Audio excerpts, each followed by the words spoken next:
เป็นอะไรมื้อนี้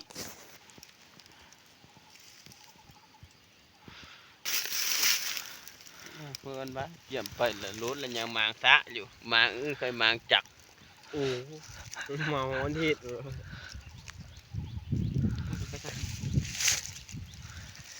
มาชมวิวเนาะพ่อแม่พี่น้องเนาะตอนนี้ก็เต็มไม่กินน้อยก็ได้มาฮอตจุดที่เฮาสิไปหากินแล้วทุกคนภาคพูนล่ะบ่เฮาไปหากินนะ ไปพังลำเมยกิกันเมยกิติหน่อยยินเด้ผมได้ นี่ก็มาฮอดให้ของสาวมงทุกคนเฮาก็มานั่งเซาเมื่อยชมวิวก่อนตอนนี้เนาะก็กับทีมงานเนี่ยมากัน3คนมื้อนี้เนาะมากัน3คนทุกคน คือถามให้มือมือเบิดเด่น ต่อให้พี่ไก่เนี่ยบ่ให้หันก็ใกล้แล้วในแล่นเลยแต่สิยังต่อให้หันอีกเพิ่นทุกคนพระเจ้าทางให้พระเจ้าเฮ็ดให้เมิดภูนะทุกคนภูตัวนี้มันบ่ได้ธรรมดาเลยทุกคนเป็นภูสูงเนาะทุกคนเนาะภูนั่นแหละคันเว้าเรื่องภูนะดูว่าเดินว่ะไปตังเลยบ่ฟ้าวล่ะตอนนี้หากก็2 โมงบ่ใจเย็น มันแรงยังนอนนอนพุ่นนอนในน้องเกี้ยวเดียวเนาะ ๆที่เดียวก็มาน้องสุสิไปอัน กูยุ่นนี่น่ะนั่นน่ะ ขึ้นตามห้องถวนว่ะอันนั้นว่ะแม่นบ่ต้นหันน่ะต้นที่เขียวๆน่ะเขียวเหลืองอ่อนเนาะโกเด้ เขี้ยวดึงอ้อนเพิ่น นี่ป่ะนี่ป่ะเขียวเหลืองอ่อนนี่ป่ะ อันน้อยๆเขี้ยวอันนี้ก็แม่ นี่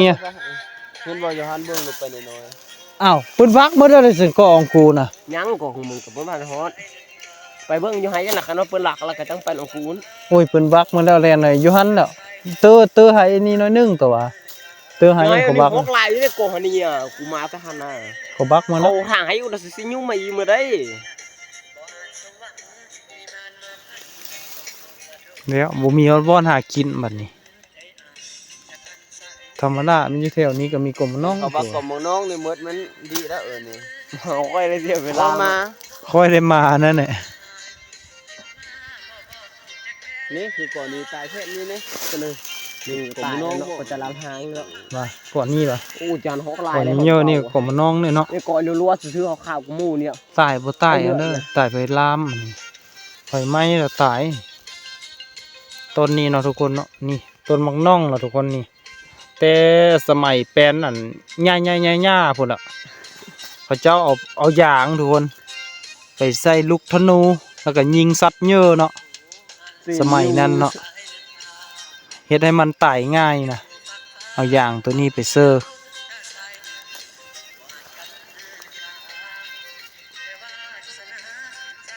ม่านบ่ม่านก็มาเรื่องนี้แล้วมีความสุขเลยเนาะ ชีวิตเฮา ไปเอาเครื่องเลย โอ้ยมึงหมอกู เอาดีแม่กูเอาเขาเหมือนเธออ่ะอยู่ถามบ่ไปตังเลยหรือยังย้างมีน้อยจะไปเอาโกกอ่ะก็ปะหันเลย หรือว่าทำไปนำมาเล่นหรือว่าทำมันไปนี่มี2กอ ไปนี่เอาบ่สันเคอบ่ เห็ สั น น แล้วโลกอ่ะแต่มึงได้กายกูไปกูอยู่นี่มึงได้ไปกายกู ภาคอุ่นวะ ภาคอีปะ มึงได้ขึ้นน้ำห้วยนี่กอหันแล้วมึงอ่ะกอเขียวกูแล้วอยู่นี่เลยกูหูบังอยู่นี่ เขียวก็เลยนี่น่ะ แบน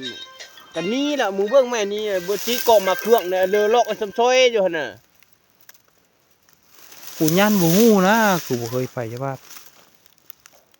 โรงงานกูบอกเลียบขึ้นน้ำห้วยอยู่กำกัวเด้อมันนึกกายเขือปานขึ้นนึงเด้อเห็น ได้หั่นน่ะไปนี่ก็ไป โอ้ยคือไปที่หั่น บ่แดนขึ้นอุ่นไอเดียวซะ ตาหูกูก่อนเจอไปกูจะไป มึ ก็ ง ได้ ก็ไปเอาโอบดโหมึง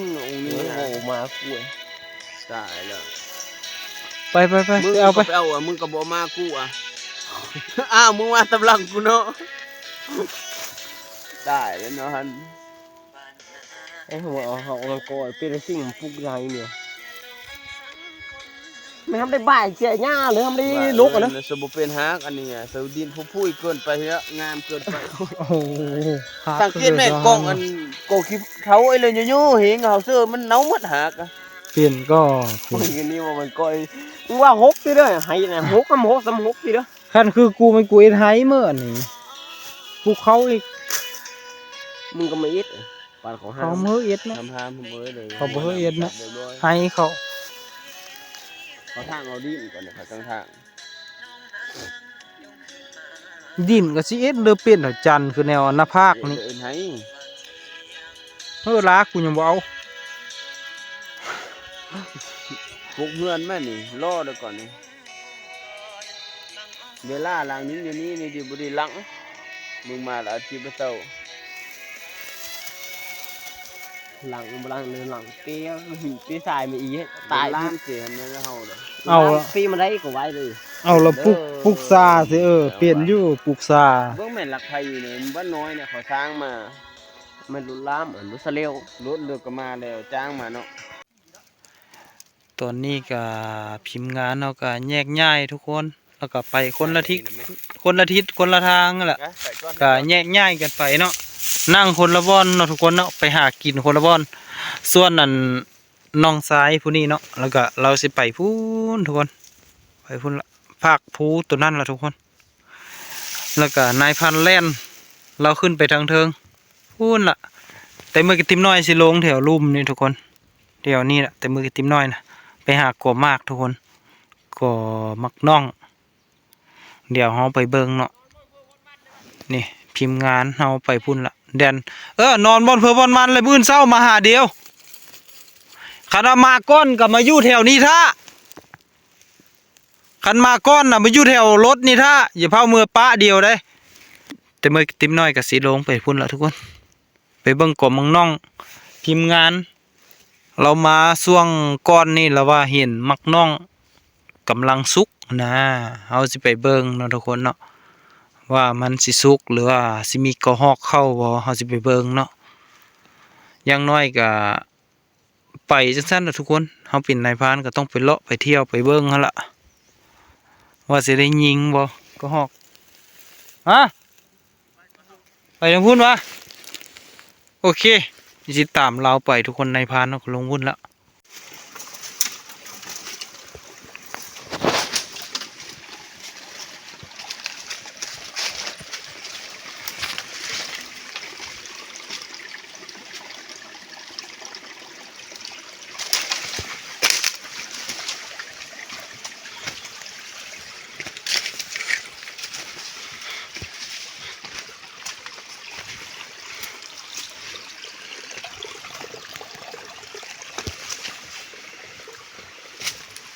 ยามนี้บ่มีกบให้เนาะแถวนี้เนาะแนวเลยกบให้บ่มี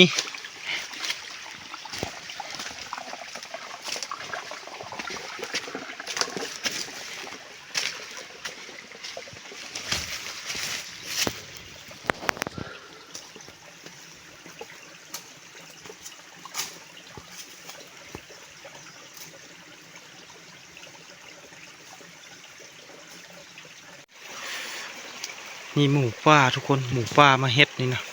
นี่หมูป่ามาจุดต้นขอนไม้ทุกคนแถวนี้หมูป่ามาลงทุกคน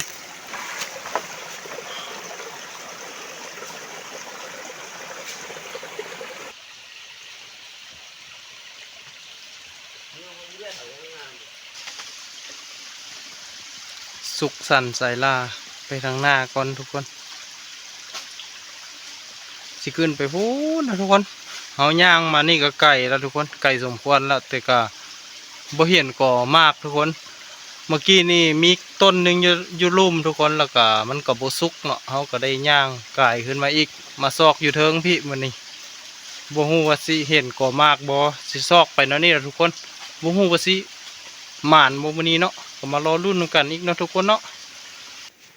ตอนนี้เขาขึ้นมาฮอด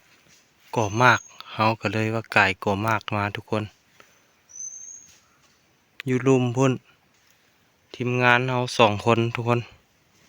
นั่งอยู่ลุ่มพุ่นต้นมักน่องทุกคนมีต้นเดียวทุกคนมันสุกนะล่ะแต่เมื่อกี้ติมน้อยล่ะบ่ได้นั่งทุกคนแต่เมื่อกี้ติมน้อยล่ะย่างไก่ขึ้นมาลัดแถวเทิงขึ้นมาพี่มันก็เป็นบ่มีบ่นั่งทุกคนแต่ว่าเวลานี่ก็ใกล้ค่ำแล้วทุกคนแต่เมื่อกี้ติมน้อยก็จำเป็นต้องได้นั่ง นั่งรัดทุกคนรัดข้าวเหนียวแถวนี้หอกมันน่าจะมีหอกผ่านมาทุกคนแต่เมื่อกี้ติ้มน้อยก็มานั่งรัดอยู่แถวนี้มารอรุ่นนำกันเบิ่งมื้อนี้ว่าสิได้ก็หอกบอลเนาะทุกคนเนาะตอนนี้ก็แพรวบอลนั่งเป็นที่เรียบร้อยทุกคนนี่แต่เมื่อกี้ติ้มน้อยก็นั่งอยู่บริเวณนี้ทุกคนมียุงหลายขนาดแต่เมื่อกี้ติ้มน้อยลืมเลยเอาก่อยอมากันยุงลืมได้เอามาทุกคนยุงมันโคตรหลายเลยอ่ะทุกคนเป็นอะไรก็มารอรุ่นนำกันเนาะเดี๋ยวสิมานั่งเบิ่งทุกคนว่าสิมีกระหอกเข้ามาบ่โอ้ค่ำแล้วทุกคนตอนนี้ก็ทีมงานเอาไปหากินมาตอนนี้ทุกคนมานอยู่บ่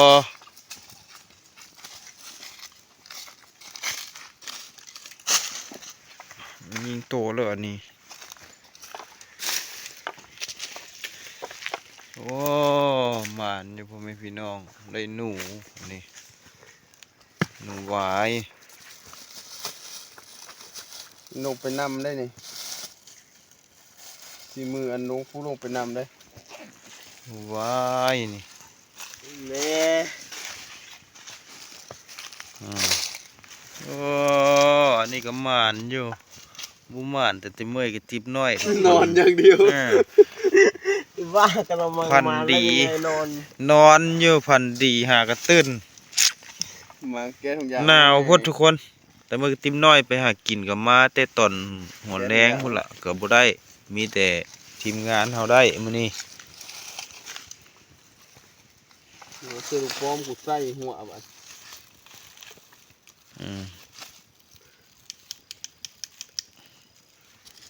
เนี่ยเลิกวันนี้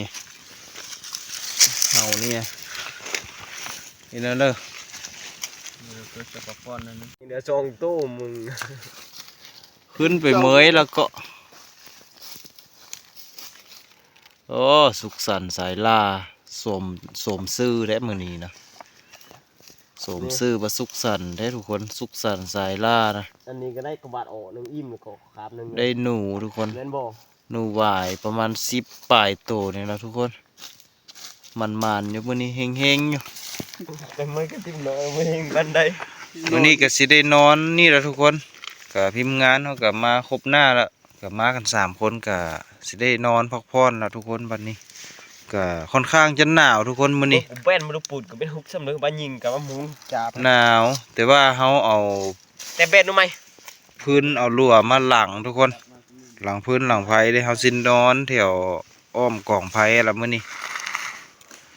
เอาเนาะทุกคนเนาะสำหรับคลิปนี้ก็บ่มีหยังหลายทุกคนก็มาหาอยู่หากินก็ประมาณนี้แหละก็บ่มานวันใดก็พอได้กินเนาะทุกคนเนาะ เมื่อยก็ติ้มน้อยจะไม่ได้กินเลย EP นี้ก็ประมาณนี้แหละทุกคนก็อยากถ่ายยาวอยู่ทุกคน แต่ว่าแบตโทรศัพท์เฮาก็ใกล้หมดแล้วทุกคน ตอนนี้ก็ยัง 10% ทุกคนยันแบตโทรศัพท์มันสิตัดก่อนนี่สุขสันต์นิมานทุกอย่าง นอนพ่อแม่พี่น้อง ตอนนี้ก็สิได้รับเลยนอนทุกคน นี่พิมพ์งานเฮานอนละผู้นี้ยังดินโทรศัพท์ส่วนของคนก็นอนละกล่องไฟมีอยู่4กล่องทุกคนกล่องโซนพูนส้นเรานอนข้างเรานอนพุ่นกล่องหนึ่งก็มากล่องนี่ก็มากล่องนี่ทุกคนความหนาวนะบ่ให้ว่าเลย แล้วก็กล่องนี่อีกทุกคน หลังไฟใส่ข้างแล้วก็นอนเครื่องกลางทุกคนจึงนอนได้คันบ่เฮ็ดแบบนี้นอนบ่ได้เลยทุกคนอากาศมันหนาวแห้งมื้อนี้โอ้นอนก่อนทุกคน